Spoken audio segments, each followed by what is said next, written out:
The wind carried the scent of pine and rusted metal as Tom Weaver guided his old van along the cracked mountain road. The wipers squeaked across the windshield, pushing aside thin ribbons of fog that clung to the trees. In the back seat, his 8-year-old son, Eli, slept beneath a patched blanket, his small hand clutching a worn toy truck. Tom's knuckles were white on the steering wheel. He wasn't sure if he was running away or toward something. The only thing he knew for certain was that they couldn't spend another night sleeping behind the gas station dumpster. The van coughed and sputtered as they climbed higher. A handwritten sign leaned crooked beside the road. County foreclosure auction. Abandoned property. Lake Hollow. Minimum bid. $20. Tom almost laughed when he saw it. $20. That was less than the cost of a hot meal, less than the pity money people tossed into his cup outside the diner. Still, something about those words, abandoned property by the lake, stirred a faint spark inside him. He slowed the van, looked back at Eli, sleeping peacefully, and whispered to himself, "Maybe that's the sign I've been waiting for." They arrived just as the sun began to fall behind the ridge. The auction wasn't much: 2 county officials, a plastic folding table, and a stack of dusty papers. The property had been left behind by a man who died without family, they explained. No electricity, no plumbing, no guarantee of anything standing. Tom listened quietly, the last $24 in his pocket burning like coals. When the bidding began, no one else spoke. $20, he said, his voice rough but steady. The man with the clipboard blinked, nodded, and wrote it down. "Sold," he announced. Just like that, Tom owned a house. He expected laughter, maybe a joke about fools and their money. But the officials only handed him a rusted key and a torn map. "Good luck," one of them muttered. As they packed their things, Tom stood by the van, staring at the key in his palm. He hadn't held a house key since the bank took their home 2 years ago. Eli woke as the engine rumbled to life again. "Did we find a place, Dad?" he asked, rubbing his eyes. Tom hesitated, then smiled faintly. "Yeah, kid, we just bought ourselves a house." The road wound through thick forest, narrowing until the van's tires crunched over gravel and fallen pine needles. When they finally reached Lake Hollow, the world fell silent. The water stretched smooth as glass, reflecting the deep purple of the evening sky. Across the lake stood a small shaped stone walls, a sagging porch, and a crooked chimney that looked ready to fall. It didn't look like much, but to Tom, it looked like salvation. He parked by the shore and cut the engine. For the first time in months, the silence wasn't empty. It felt like a beginning. They crossed the narrow wooden bridge leading to the property. Each board groaned beneath their steps, echoing into the quiet. The house sat half buried in the hillside, built from rough stones darkened by rain and years. Moss clung to the roof. A faded sign hung above the door letters, barely readable. Hollow Rest. Tom traced them with his fingers. "Rest," he murmured. "That's all we need." The door creaked open with a tired sigh. Dust drifted through the air like old memories, but the floor held steady beneath their feet. For a man used to sleeping on cold pavement, that felt like luxury. Inside, the air smelled of wood smoke and damp stone. The main room was bare, except for a table, 2 chairs, and a fireplace blackened with soot. Eli ran his fingers across the table's surface, leaving trails in the dust. "It's old," he said softly. "Yeah," Tom replied, "but so am I." They both laughed, the sound echoing strangely off the walls. For a while, They worked in silence, Tom sweeping, Eli dragging in dry branches from outside. When the first fire crackled in the hearth, warmth spread through the room like a heartbeat returning to a sleeping body. They ate canned beans by firelight, their shadows dancing on the walls. Eli leaned against his father's shoulder, half asleep. "Do we get to stay here?" he murmured. Tom hesitated. The roof might leak, the walls might crumble. The whole thing could collapse by morning, but he didn't say any of that.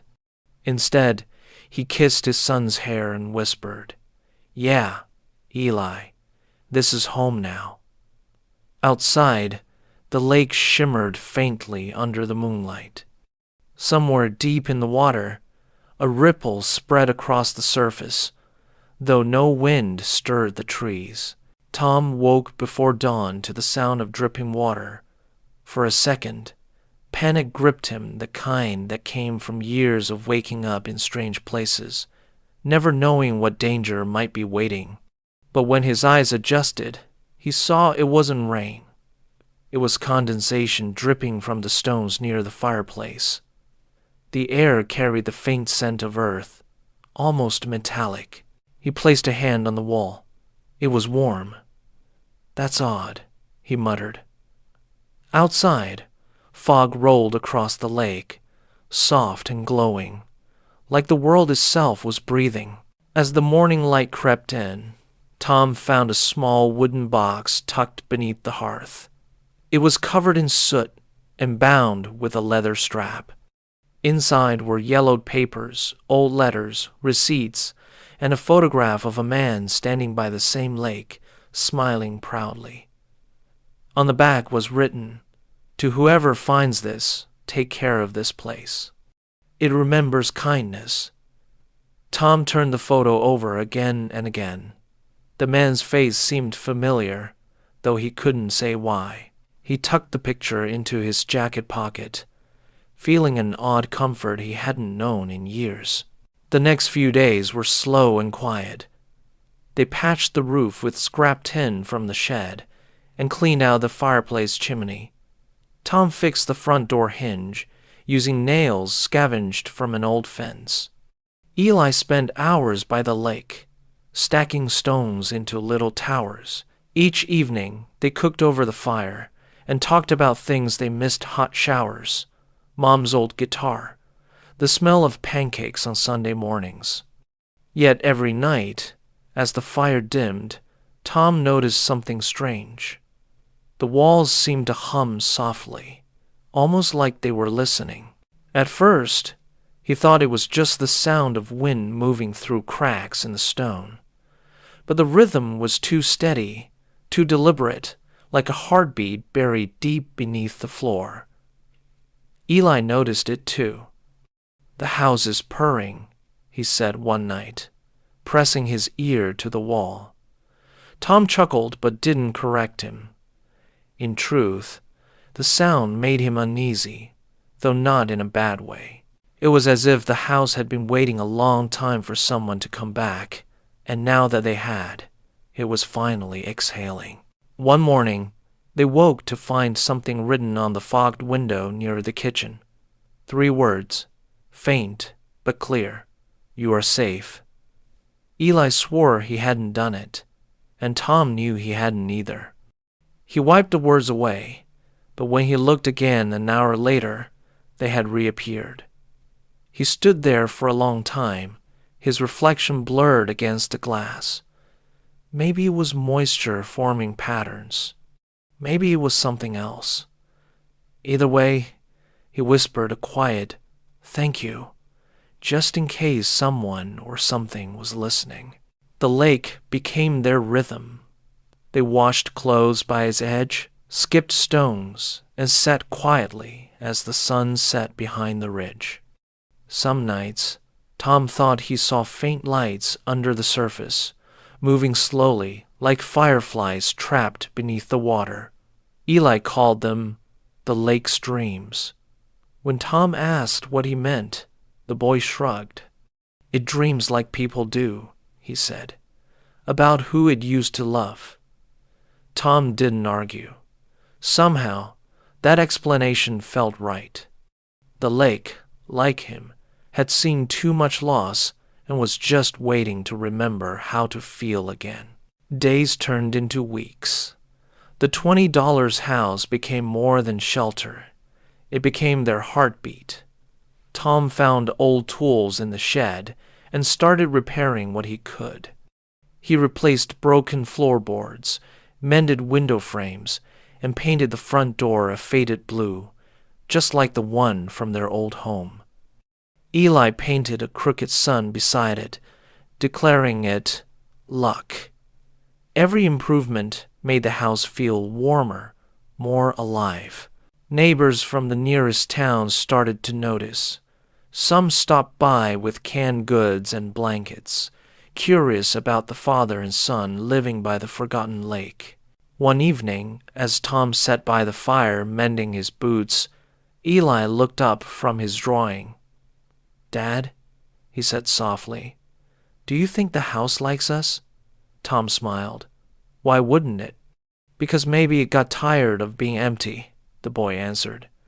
Tom stared at the flickering flames.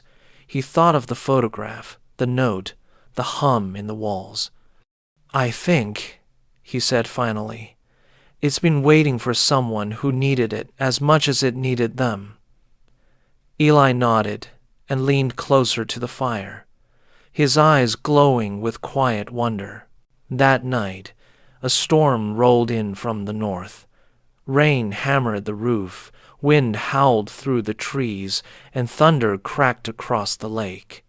The house shook but held firm. When lightning illuminated the walls, Tom swore he saw faint blue veins of light running through the stone, pulsing with each thunderclap. He held Eli close, whispering that everything would be okay.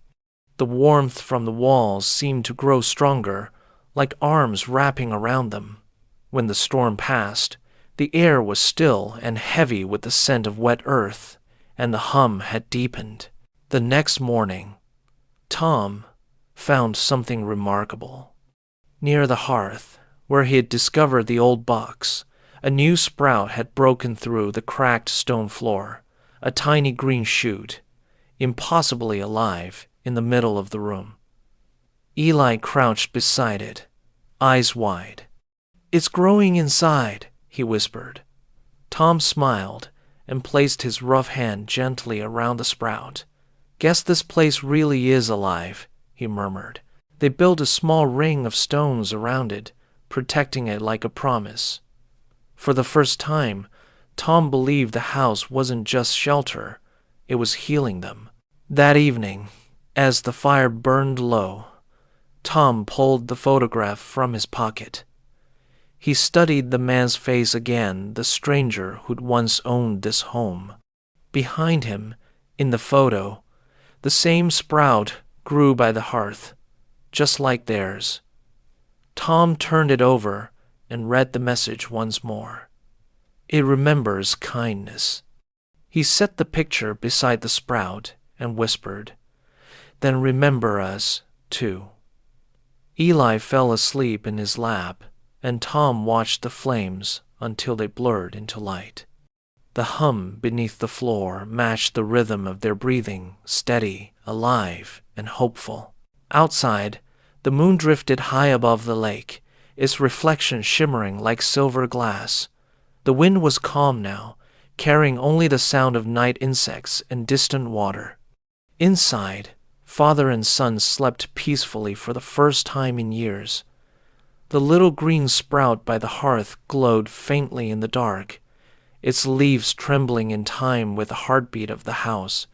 Somewhere deep below, the earth sighed in contentment. The $20 house had taken them in, not out of charity, but out of recognition. It knew what broken things felt like, and how to make them whole again. Morning slid across Lake Hollow like a soft hand smoothing wrinkled cloth. Tom rose before Eli, added small sticks to the embers, and watched the little sprout catch glints of firelight as if it were learning dawn by heart. The hum inside the stone felt deeper today, less a noise than a presence, old timber settling, earth remembering. He brewed weak coffee over the coals, the steam carrying a faint sweetness he didn't recognize. When Eli padded out barefoot, hair wild, he pressed his ear to the wall and smiled. It said, "Good morning," he whispered, as if repeating a private greeting. By noon they were outside, mending fence rails that leaned like tired men. Tom measured, cut, and spiked salvaged boards, while Eli ferried nails in a dented tin. Across the water, the mountains stirred with blue shadows. Every now and then, a ripple crossed the lake, although no breeze moved. Eli stacked stones into a low crescent for the sprout to look at when it gets lonely. Tom almost teased him, then didn't. He remembered loneliness as a taste metallic, stubborn, slow to dissolve. "Good idea," he said. "Everything grows better when somebody's watching and rooting for it to stay." An old pickup rattled over the bridge. The driver killed the engine and stepped out a woman in a green jacket, gray braid down her back, clear eyes that took measure without trespassing. "Name's May Caldwell," she said. "I run the market in town. Heard someone finally claimed hall arrest." Her gaze traveled the porch, the patched roof, the painted blue door with Eli's Sunday. "Place looks steadier," she added. Tom wiped his hands and introduced them both. May set a box on the table. Potatoes, eggs, 2 jars of blackberry jam. "Welcome," she said simply. "Pay me when life allows." They ate boiled potatoes and scrambled eggs that evening. A feast by their recent standards. With jam spread on toasted slices of stale bread, Eli licked his fingers shamelessly. "Tell Miss May thank you," Tom said. "Tomorrow," Eli promised. When the plates were washed and the last dish dried on the windowsill, Tom pulled out the photograph again. The smiling stranger by the waterline seemed to lean nearer, as if the frame were an unfinished conversation. Tom traced the scuffed edges and tucked it back above the hearth. The sprout shivered faintly, like a candle flame answering a name. Rain came at midnight, soft then fierce. The roof, newly patched, held, but the hum thickened until Tom felt it in his teeth, a bass note climbing the ladder of his ribs. Eli woke, pupils wide as winter moons. "It's louder," he said, not afraid, attentive. Tom wrapped them both in the blanket and counted the seconds between pulses, the way you count between lightning and thunder. 27. Always 27. The same distance between worry and a relief. When the rain passed, the house sighed. In the quiet that followed, Tom realized his shoulders had dropped. The place was teaching his body trust. They walked to town the next morning, following a dirt road lined with goldenrod and the scent of last night's rain evaporating. The market bell chimed hollowly in the thin air. May waved them in, poured 2 paper cups of cocoa, and slid a donut toward Eli that could have doubled as a life preserver. "Found something of yours," she said, producing a tarnished door latch wrapped in a rag. "From the shed lot, saw it when I drove by. Might belong here more than there." Tom turned the metal in his hand, aching at the weight of usefulness rediscovered. At a corner table, a man with surveyor maps spread like wings watched them. Bronze weather face, careful smile that didn't quite reach his eyes. May noticed Tom noticing. "That's Grant Ellison," she said quietly. "Works land deals for someone with deeper pockets than his. He's been asking about lake parcels." Tom nodded, folded the latch into his coat. When Eli finished his cocoa, they thanked May and stepped back into the cool. The first maple leaves had decided on red. As they walked, Tom felt a familiar ache. The one that comes before a test you didn't schedule. The test arrived 2 days later, not as a letter, but an engine. Grant's truck rolled over the bridge and stopped by the porch. He tipped his hat, friendly as a borrowed dog. "Mr. Weaver, I presume? Handsome bit of property, if you can keep it?" Tom didn't invite him in. Grant leaned against the rail as if he already belonged. "County tax records show arrears dating back 3 years. Unpaid, they trigger a new auction. I represent an investor willing to handle back taxes and pay you a finder's fee cash today. Say the word. Everyone wins. Nobody drowns." Tom stared at the lake, where a line of light rested like a silver thread. "I paid what the county asked," he said. $20. "A minimum bid," Grant replied pleasantly. "Keeps the paperwork legal. But keeping a house ain't a single moment, Mr. Weaver. It's a sequence. It's momentum, which costs." He flicked his eyes toward Eli, who stood by the painted door, thunderclouds gathering behind his careful expression. "Kids need stability." Tom's jaw tightened. "We're learning." Grant slid a card across the rail. "The world can be softened with money," he smiled. "Or sharpened without it. I'll return." They watched the truck go. Eli didn't ask questions. His silence was a stone kept in a pocket. Tom ran a thumb over the car's beveled edge until the letters blurred. Inside, the house felt alert. The hum shifted a half step lower, like a cello string tuned for a darker key. "He can't take it, right?" Eli finally asked. Tom knelt. "We'll make a plan. Back taxes mean talking to the county. We'll work something." Eli nodded, trusting by choice, not by ignorance. When Tom tossed the card into the stove, the flame flared lilac, as if approving the gesture. May arrived with a ledger and a stubbornness as steady as gospel. "Back taxes can be negotiated," she said, rolling the pencil between fingers that knew both mercy and arithmetic. "The county likes money better than drama. They'll want proof of improvements, community ties, and intent to pay." She eyed the room. "You've started that proof." Tom glanced at the mended doorframe, the swept hearth. Eli's sun dried to a cheerful chip. The ledger's columns gave despair a smaller voice. Numbers could be cornered. "We'll cook supper," May said briskly. "Think better on full stomachs." The house seemed to agree. They ate venison stew so rich, Tom forgot to be careful with goodness. Eli mopped his bowl with bread, cheeks flushed from candlelight. May told stories about the lake. The old man who kept a harmonica on the windowsill to catch breezes. The girl who learned to swim by singing to the water until it lifted her. "Places keep memories," she said. "But they prefer kindness." Tom pictured the photograph again. The scuffed edges answered with a private warmth. When May left, the ledger remained. Debt didn't vanish, but it felt nameable. You can walk farther with something you've named. Work multiplied, as work does when hope returns. Tom bartered carpentry for groceries, fixing steps, rehanging doors, coaxing a listing porch upright with new braces. Word passed. The hollow man builds clean, cheap, grateful.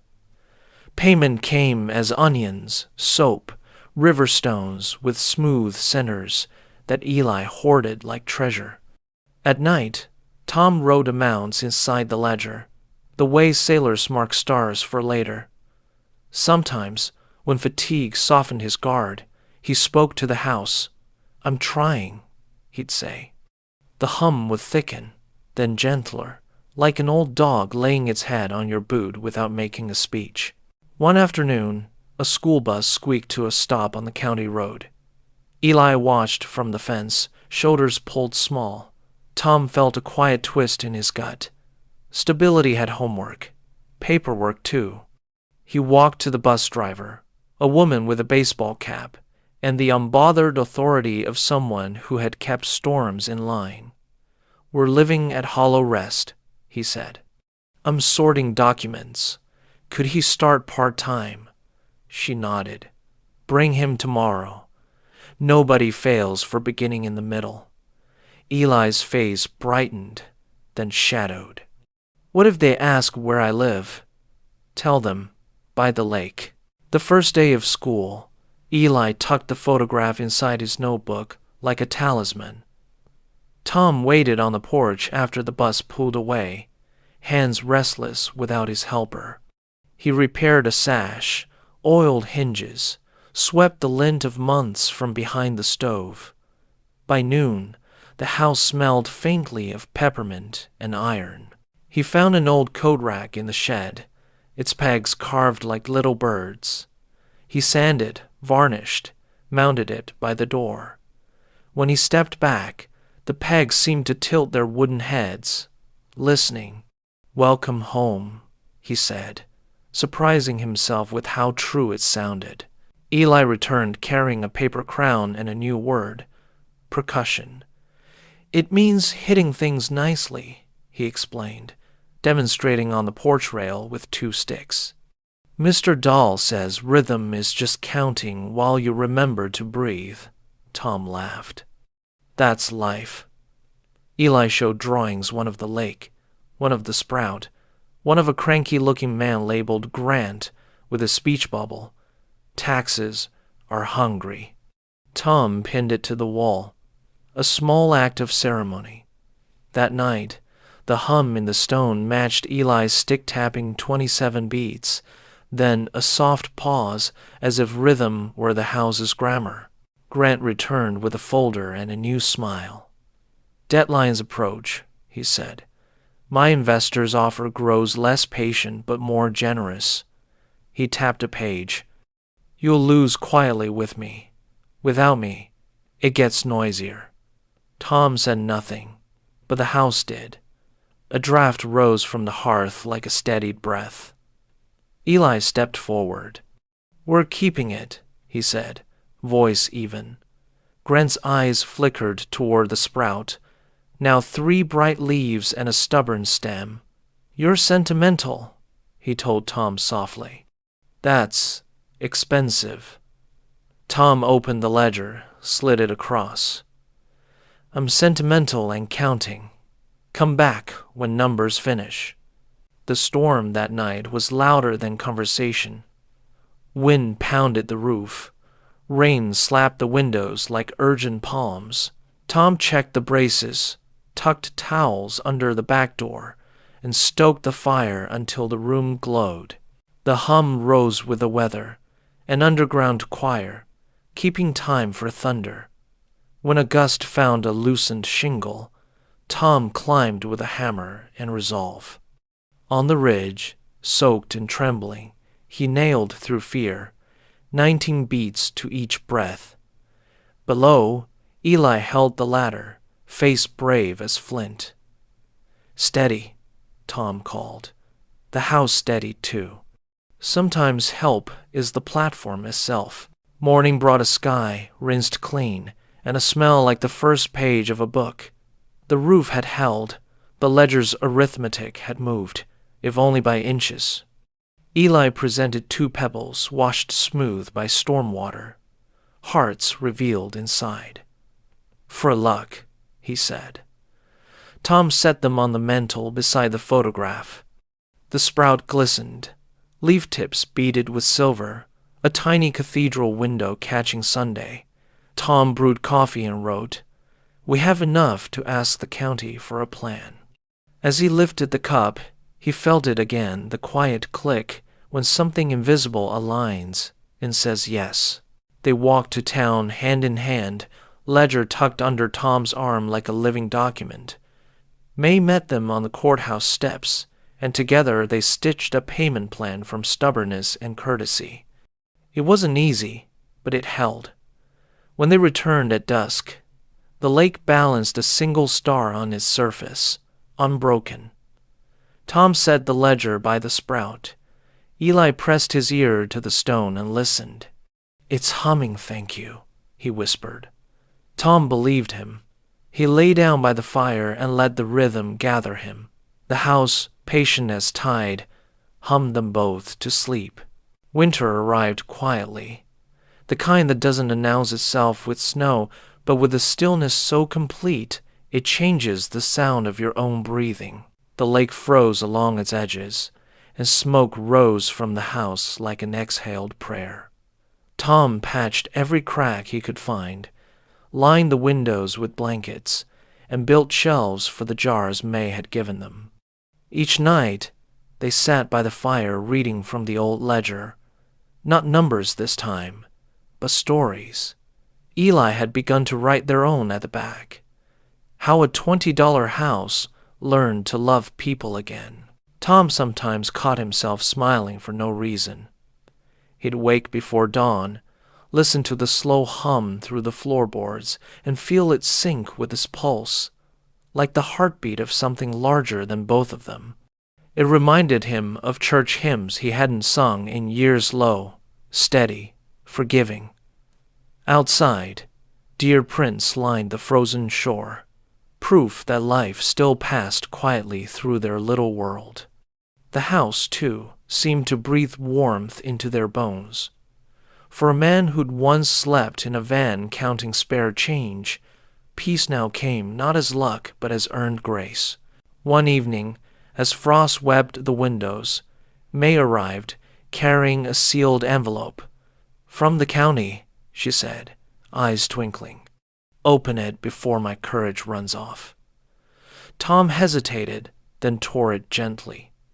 Inside was a letter confirming their payment plan accepted. Property held in good standing until balance resolved. He read it twice before handing it to Eli. The boy whooped, spinning in a circle, his socked feet sliding across the wooden floor. May laughed, wiping her eyes. "You see?" she said. "Some miracles wear overalls and smell like sawdust." The house seemed to hum louder, proud, and alive. To celebrate, they roasted chestnuts in the fireplace and shared a jar of May's blackberry jam. The purple sweetness clung to their fingers, sticky proof of survival. Later, when the laughter quieted, Tom stepped outside. The air shimmered faintly, though no wind moved. Beneath the frozen surface of the lake, faint blue lights pulsed in rhythm, soft, deliberate, like a slow heartbeat echoing from the earth. He stood watching for a long time, half afraid to blink. "It remembers," he murmured. The house behind him creaked gently, as if nodding. Some homes don't just shelter people, they recognize them. Eli began to dream about the lake. He'd wake before sunrise, claiming he heard it whispering his name. "It's not scary," he explained. "It's like the water wants to tell us something." Tom smiled, but felt unease stir under his ribs. He'd learned long ago that some truths arrive wrapped in wonder. That night, he dreamed too, standing by the water, hearing his late wife's laughter ripple across the surface. When he woke, the hum under the floor was louder than ever, not menacing, just insistent, as if the ground itself were trying to speak through their hearts. Days passed, and the weather turned cruel. The road iced over, isolating them from town. May's visits stopped, though she sent food by a neighbor's sled. Tom rationed wood carefully, feeding the fire only when Eli's hands turned blue. Each night, he whispered to the house, "Keep us warm, old friend." The hum answered faintly, and the cold never reached their bones. Once, when Tom woke shivering, he found the fireplace already glowing embers stirred, though he hadn't touched them. He said nothing to Eli, but the boy smiled knowingly. "Told you it listens," he said. "It doesn't like seeing us cold." That week, something unexpected happened. A crack formed near the hearth, narrow but deep, exposing smooth stone beneath. From it came a faint light, soft and blue, the same hue Tom had seen under the lake. He knelt, brushing away dust. The warmth that met his hand was gentle but alive. "Dad?" Eli whispered, eyes wide. "It's the lake. It found us." Tom stared, breath shallow. "No," he said slowly. "Maybe we found it." He fetched the photograph, the old owner smiling by the water, and placed it near the crack. The glow brightened briefly, as if greeting an old friend returned. The light didn't fade. It pulsed every 27 seconds, a heartbeat echoing through the floor.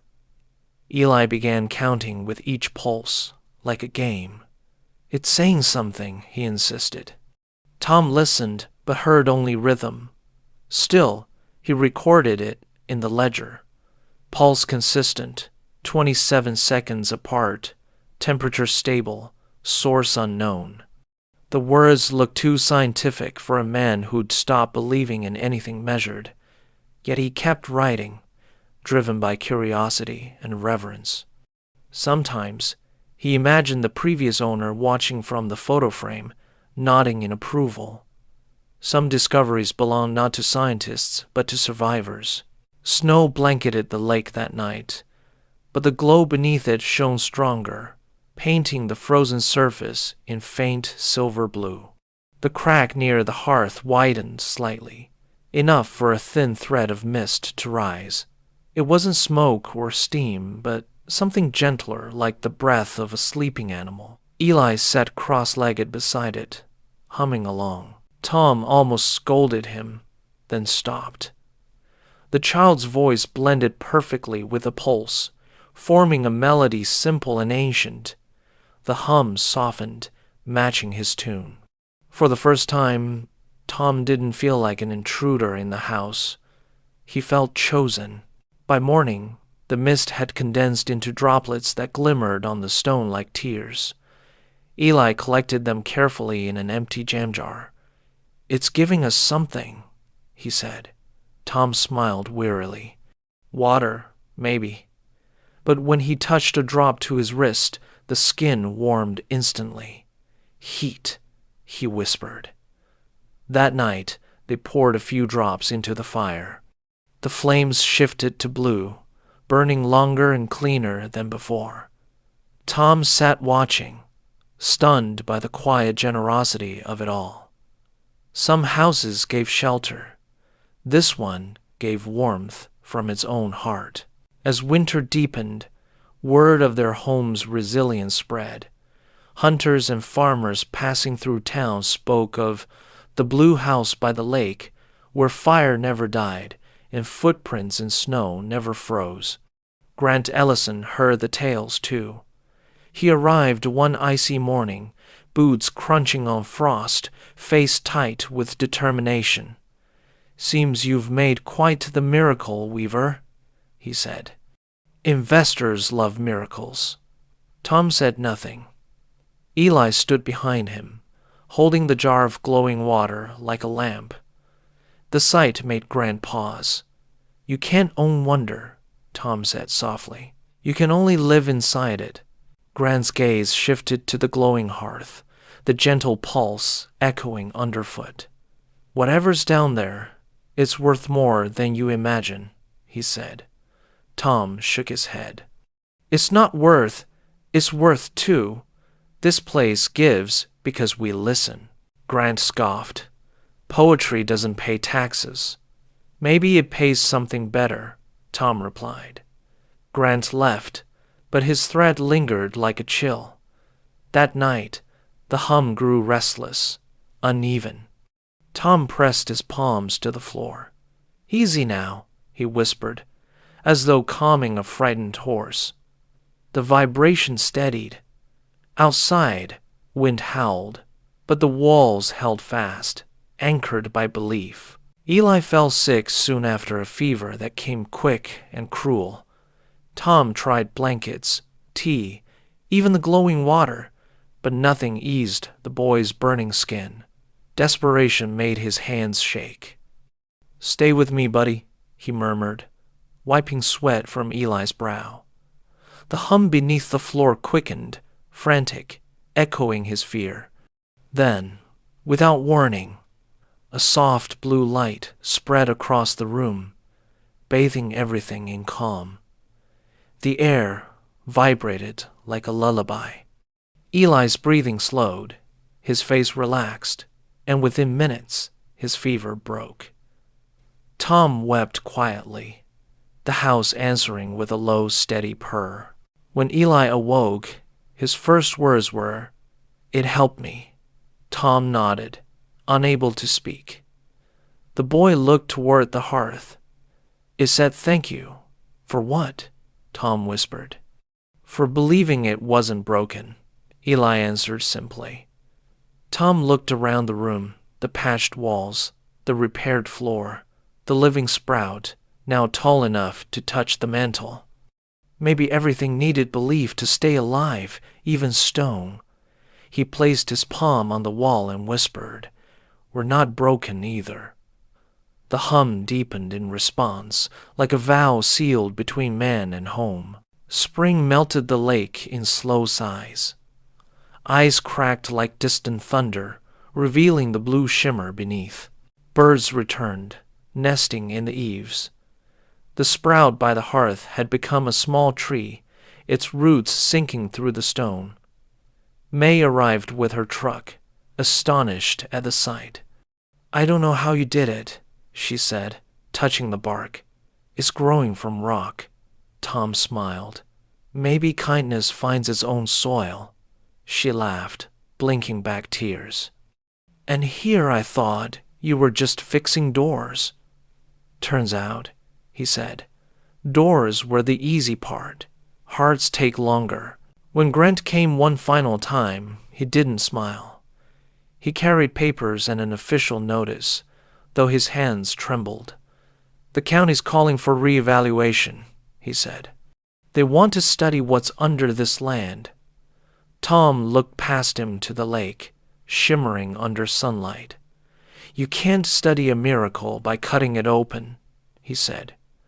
Grant hesitated. "You could lose everything." Tom stepped closer. "We already lost everything once. This time, we built something from faith that's harder to take." Behind him, the house hummed a low, protective growl that made the air itself seem to stand its ground. That night, Tom dreamed of the man in the photograph standing by the water, smiling as always. But now the man spoke. "It doesn't belong to us," he said. "We belong to it." Tom woke to find Eli asleep beside him, the house silent except for a faint heartbeat in the floor. He understood now. The home wasn't a mystery to solve, but a promise to keep.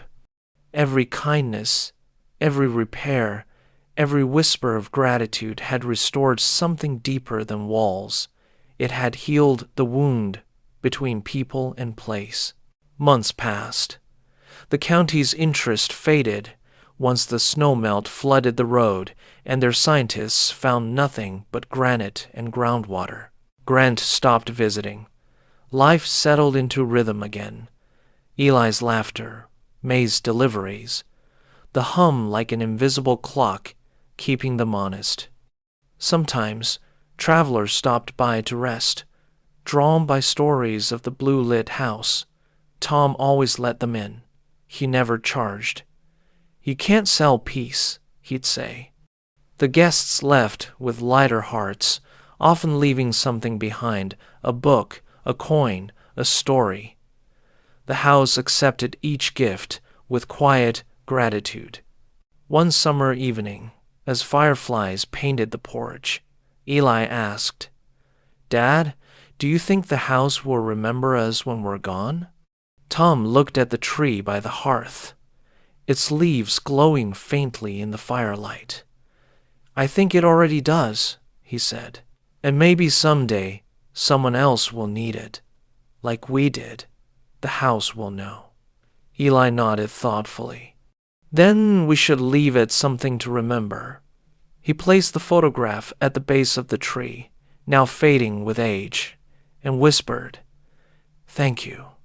The hum answered, soft and steady, like a heartbeat learning joy.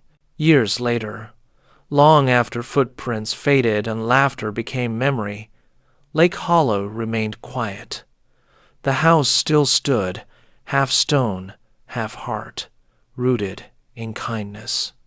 On calm nights, travelers said they heard a faint melody from beneath the floor, a rhythm of 27 seconds, warm and constant. Some swore the windows glowed blue, as if the home itself were breathing. But those who stepped inside felt only peace, as though love had found a permanent echo.